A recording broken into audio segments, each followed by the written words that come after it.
Tonight we've been talking with Ted Silverhand, a world-renowned Native American seer that's living in Redwood. And as interesting as Ted has been, he's met some pretty interesting people himself.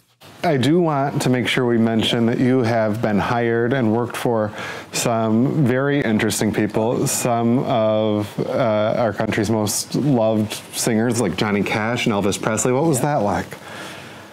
It was great. First of all, Johnny Cash was a fantastic person, but at the same time, he wasn't too happy with my reading. He flew me to Montego Bay, and they had a car to come over to pick me up to go to, I think it's called Ginger Hill or whatever his estate was. And it set up and everything, and then all of a sudden, he sits down. He had to have his reading first.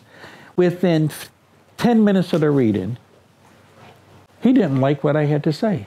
He said, "Oh, all of this is wrong. This is so wrong." I said, "Oh my God, I didn't say anything yet." And he pushed the seat back. He says, "I don't know what I was thinking." I said, "Oh my God, this man paid this money for me to fly here, and he's not happy, and I haven't even said anything yet." And he says, "No, no, no." And he has some piercing eyes, and he was just like, and he walks out of the room. And then June comes in, all bubbly. "Well, what's with Johnny?" I said, I don't know. I was really baffled for words, and because I'm a bit of a perfectionist. I try to make sure that I study everything that I'm doing.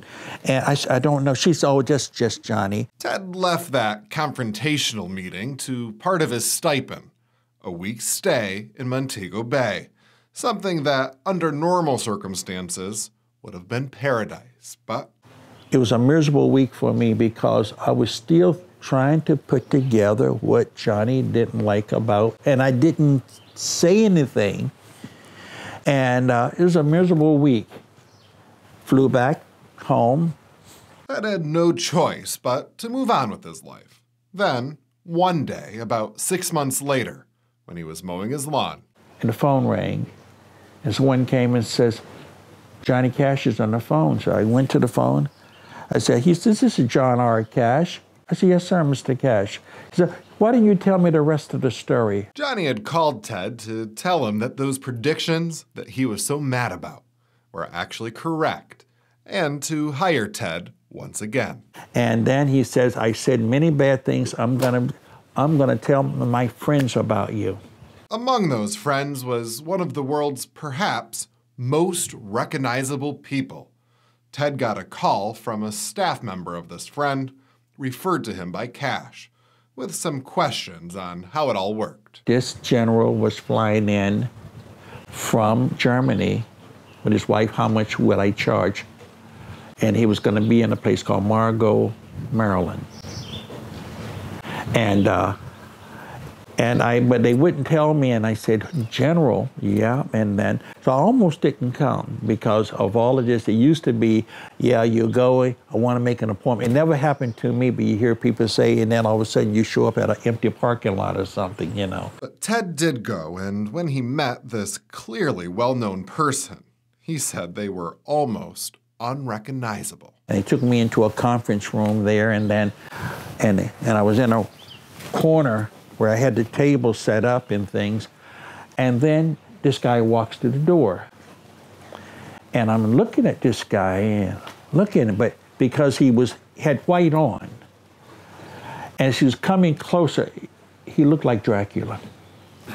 He was bloated, his skin was blotchy, and because he would dye his hair, so with that, it just. And as he walked with a half a smile, and then says, "I'm Elvis." I said, "Yes, sir." After this meeting, he went on to work for Elvis Presley for about 2.5 years, including the last few months of Elvis's life. Through him, he met binders full of celebrities, politicians, and everyday people. If I learned anything with my time with Ted Silverhand, it's that we all have more in common than the contrary. Everybody has a story. And that's why you're taking it one story at a time. Yeah. And Ted's story is just one of those, made in northern New York. After the break, Ted got distracted in our interview, reading some folks that were behind the camera. Your mother has a problem with her your thyroid because you got a thyroid problem.